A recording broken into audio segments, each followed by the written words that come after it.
Nesumnjivo je da je pod vodstvom Martine Bienenfeld na mjestu prve osobe turizma grada Zagreba naša metropola možda i prvi put u povijesti doživjela turistički procvat i na mnoge načine postala prepoznatljiva europskom, a posebice dalekoistočnom turističkom tržištu.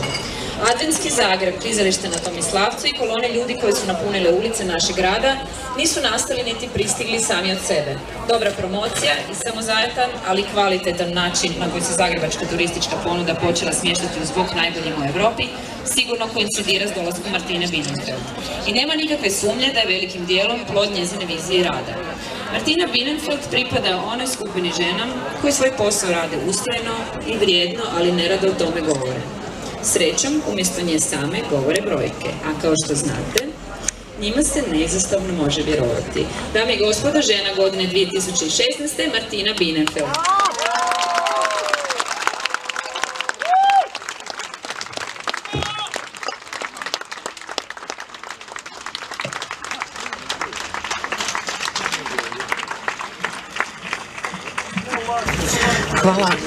Hvala. Evo, najljepša hvala. Samo bih željela dve rečenice. Uvijek mi je jako lagano govoriti o poslu, jako mi je lagano govoriti o projektima, jako mi je lagano govoriti o drugim stvarima, ali o sebi nikad, tako da imam veliku tremu.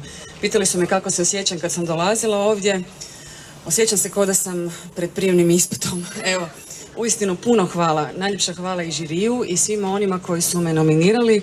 Kada sam slušala ove fenomenalne i prekrasne biografije poslovne nominiranih drugih žena za ovu godinu, mislim da smo svi pobjednici i ne samo nas 5, već i jako puno drugih žena koje su se odlučile na jedan poslovni i karijeru i zapravo na jedan put gdje se donosi odluka, gdje se stoji iza svojih odluka, a posebno važno što bih zahvalila i gospođi Gruden, časopisu Zaposlena, Vladinom uredu za ravnopravnost spolova, francuskoj veleposlanici, gospođi Bokoz i svima koji zapravo godinama rade na ovom projektu, jer je posebno važno da se ističe svijest o međusobnoj suradnji poslovnih žena, jer one jesu jedan, rekla bih, užasno važan čimbenik danas u gospodarstvu, a posebno važno u razvoju našeg društva.